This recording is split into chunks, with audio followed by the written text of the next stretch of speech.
मंत्रिपरिषद के मेरे साथी, रक्षा मंत्री श्रीमान मनोहर पर्रिकर जी, रक्षा राज्य मंत्री श्रीमान Rao Inderjit Singh, lieutenant general Chakravarti, general Dalbir Singh, admiral Dhowan, air chief marshal Shri Arup Raha, रक्षा सचिव श्री जी मोहन कुमार, देश के कोने कोने से आए हुए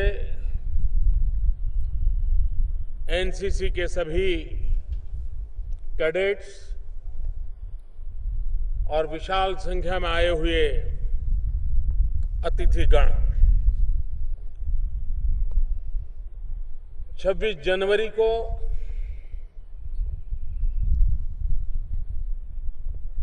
प्रजासत्ताक पर्व का उत्साह और उमंग से हम लोगों ने उसे मनाया और लोकतंत्र के प्रति हमारी श्रद्धा और निष्ठा को, भारत के संविधान के प्रति हमारी आस्था को हमने फिर एक बार संकल्पबद्ध किया। ये वर्ष बाबा साहब आम्बेडकर की 125वीं जयंती का भी वर्ष है, जिस महापुरुष ने देश को ऐसा उत्तम संविधान दिया जो महापुरुष जीवन भर संकटों से जूझते रहे, यातनाएं झेलते रहे, उपेक्षा का शिकार हुए, उसके बावजूद भी उन्होंने अपने आप को कभी भी मार्ग से विचलित नहीं होने दिया। बाधाएं आई, संकट आए और कभी कभार सामाजिक उपेक्षा वो इतना गहरा घाव करती है कि जीवन भर सामान्य मानवी उसको भुला नहीं सकता है।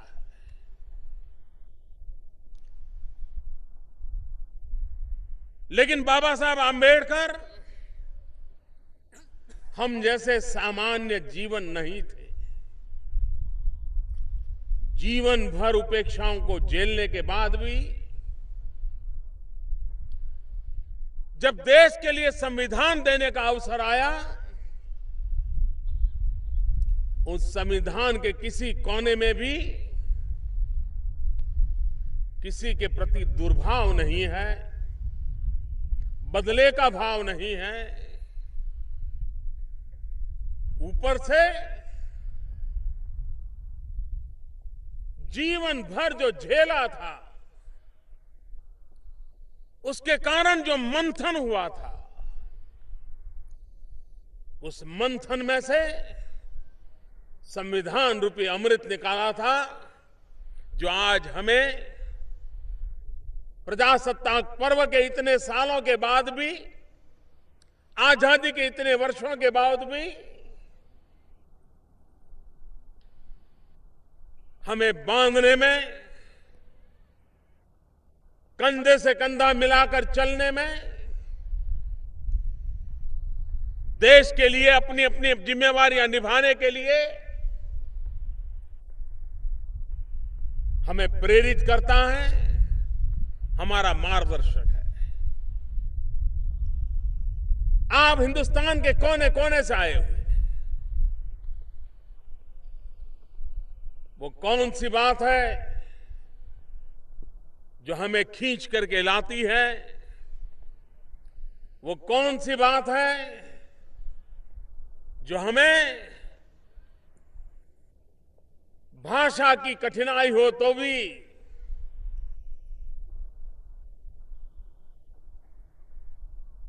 वेशभूषा अलग हो, रहन सहन अलग हो, उसके बावजूद भी एकजुट रहने की ताकत देती है? वो है हमारी भारत माता, हमारा तिरंगा झंडा, ये हमारा संविधान और 125 करोड़ देशवासियों के सपने, उनकी आशा, आकांक्षा, इच्छा हमें कुछ करने की प्रेरणा देती है। एनसीसी कैडेट के रूप में परेड में शामिल होने का अवसर मिले, अपने स्थान पर एनसीसी में यूनिफॉर्म पहन करके, सीना तान करके साथ साथ चलने का मौका मिले, कभी कैंप लाइफ जीने का अवसर मिले,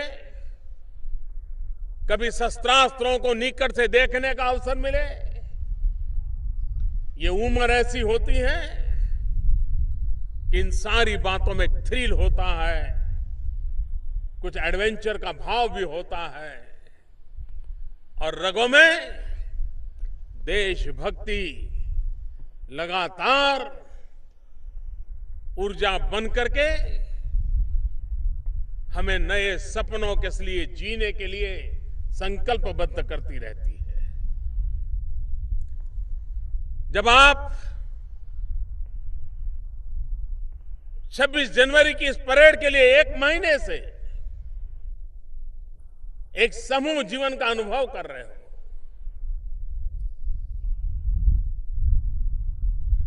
ये तो कठिनाई रहती होगी कि सुबह 3, साढ़े 3 बजे उठना, मन करता है इतनी बड़ी ठंड में थोड़ा सा लंबा सो ले, लेकिन बिगल बत्ता है, विसल बत्ती है, चल पड़ना होता है। शुरू के 5-10 मिनट तो ऐसे ही चले जाते हैं कि अरे क्या दिन निकलेगा, लेकिन जैसे ही रिदम में आ जाते हैं फिर मन करता है इस रास्ते को छोड़ना नहीं है। और यही जिंदगी की ताकत होती है। कुछ पल भले ही उलझन रहे, लेकिन पल भर में जो अपने आप को संभाल लेता है, मकसद के लिए, मंजिल के लिए अपने आप को आहूत कर देता है, उसे जिंदगी जीने का एक अलग आनंद होता है। आप सभी कैडेट एक समूह जीवन की अनुभूति की है। मैदान में जो सीखा है वो पाया है, आदेश के अनुसार हाथ पैर चलते होंगे, वो डिसिप्लिन की दुनिया एक है। लेकिन उसके बाद अपने नए नए मित्रों के साथ, नए नए साथियों के साथ महीना बिताया होगा, जब आप उससे छोटे छोटे विषयों की जानकारी लेते होंगे, खान पान के लिए पूछते होंगे, रहन सहन के लिए पूछते होंगे, तब आप अपने भीतर धीरे धीरे मां भारती को आत्मसात करते हैं। कश्मीर का बालक जब केरल के बालक के साथ बातें करता है तो मन से कश्मीर और केरल को जोड़ता है, अपनेपन का एहसास करता है, अपना विस्तार होता है। सामूहिक जीवन अहम को वयम की ओर ले जाता है। स्व को समष्टि से जोड़ने का अवसर प्रदान करता है। सामूहिक जीवन एक नई ऊर्जा को जन्म देता है। अकेले अकेले जो अनुभव करते हैं, सामूहिक जीवन में एक नई अनुभूति होती है। और ऐसे ही कार्यक्रमों का माध्यम से एक सामूहिक जीवन जीने का अवसर मिलता है।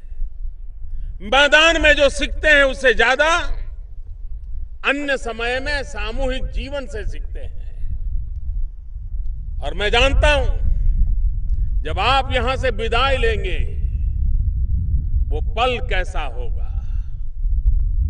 कितने होंगे जिनकी आंख में आंसू होंगे। हर किसी को लगता होगा अब फिर कब मिलेंगे। ये अपनापन आया कहां से।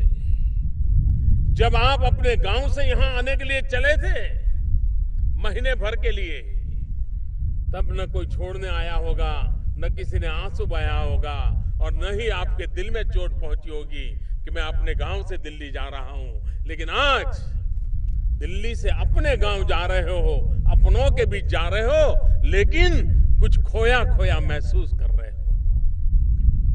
ये जो अपनापन, यही देश की बहुत बड़ी ताकत होती है।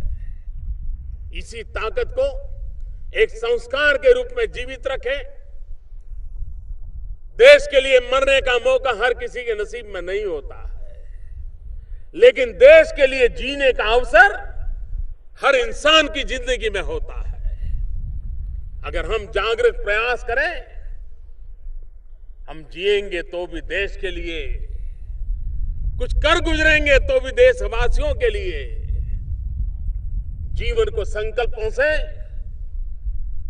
परिश्रम की पराकाष्ठा करके ऐसे जीवन को हासिल करेंगे जो जीवन देश को काम आएगा। और तब जाकर के जीवन का संतोष कुछ और होता है। और इसलिए आज सारे कैडेट जब देश में कोने कोने में वापस जाने वाले हैं, मैं उनको बहुत बहुत शुभकामनाएं देता हूं। और जो यहां माहौल देखा है, उसी माहौल को अपने यहां कैसे पनपाएं। अगर यहां हमने स्वच्छता देखी है, तो स्वच्छता का भाव अपने गांव में कैसे पहुंचाए। अगर यहां हमने देशभक्ति का माहौल देखा है, तो अपने गांव में देशभक्ति का माहौल कैसे बनाए।